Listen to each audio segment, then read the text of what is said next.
పిల్లలకి నా తోటి సహోదరులందరికీ కూడా నా హృదయపూర్వక వందనాలు తెలియజేసుకుంటున్నాను. అందరికీ వందనాలండి. మరి ఈరోజు దేవుడు నన్ను ఇక్కడ మీ అందరి ముందు నిలబెట్టాడంటే కేవలం దేవుని కృప అండి. అలాగే మీరు అందరూ చేసిన ప్రార్థనల వల్ల దేవుడు ఆ ప్రార్థనలన్నీ ఆలకించి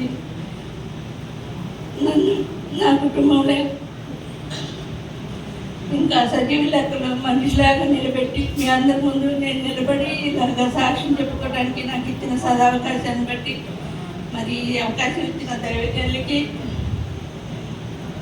నా తోటి సహోదరులందరికీ కూడా నా హృదయపూర్వక వందనాలు తెలియజేసుకుంటున్నానండి. అందరికీ వందనాలండి. మరి 2025 సంవత్సరము లాస్ట్లో మరి డిసెంబర్ నెల ఫస్ట్ వీక్లో మరి నేనైతే మధ్యలో చాలా ఈ సంవత్సరం మరి చాలా ఆదివారాలు మిస్ చేసుకున్నాను. దేవుడా, ఈ సంవత్సరానికి ఇది లాస్ట్ నెల.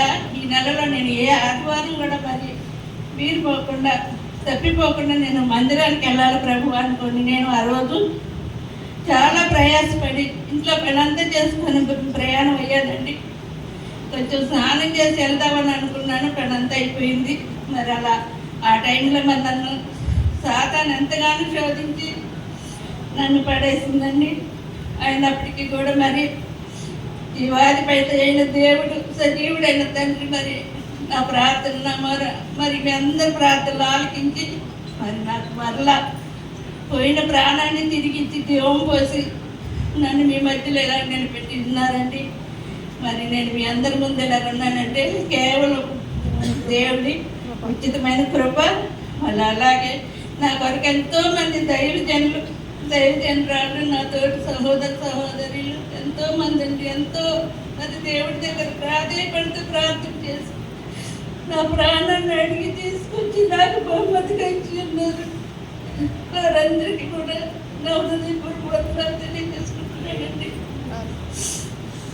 అందరికీ వందనాలండి. మరి అలాగే మా కోరికను మన్నించి పిలిచిన వారందరూ కూడా మరి విజ్ఞాపన ప్రార్థనకు మరి అందరూ హాజరైనందుకన్నా దైవజనులకి అలాగే నా తోటి సహోదరులకి నా బిడ్డలకి అందరికీ కూడా నా హృదయపూర్వక వందనాలు తెలియజేసుకున్నాను. అందరికీ వందనాలండి.